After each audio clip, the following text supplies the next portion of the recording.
Perhaps the single most important cause of the American Civil War was the issue of slavery. The North and South held opposing views on slavery. Many in the free northern states wanted to contain slavery and prevent any new states from becoming slave states. But Southerners felt it was their constitutional right to own slaves. The Southern economy depended on slave labor to grow cotton, which it sold to textile mills in Britain and in the North. The cotton gin had led to the spread of cotton growing in the South and to the spread of slavery. Some Americans, the abolitionists, argued loudly that slavery should be ended.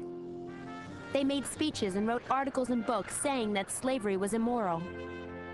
They denounced the Fugitive Slave Act, which allowed officials to arrest any African American suspected of being a runaway slave. The writer Harriet Beecher Stowe was the daughter of an abolitionist minister in Cincinnati, Ohio.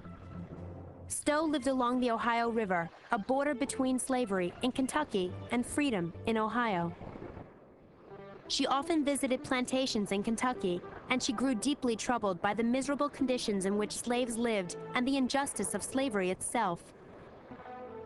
She witnessed the back-breaking labor of the slaves as well as the brutal way their owners treated them.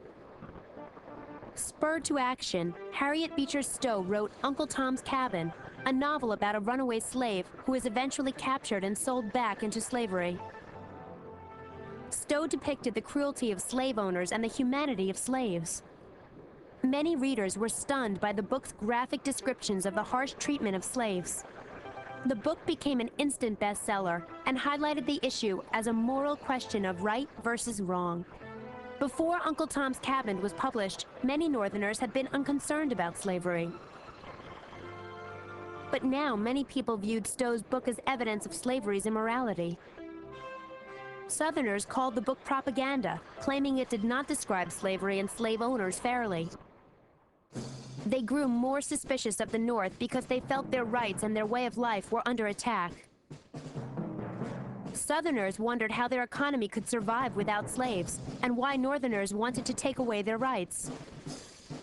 The tension between the two sections continued to grow, fed by fighting between pro-slavery and anti-slavery forces in Kansas. The nation, it seemed, was heading toward war. In 1861, after the election of Abraham Lincoln, that war finally broke out. Several Southern states left the Union to create their own nation, and North and South formed armies that fought each other.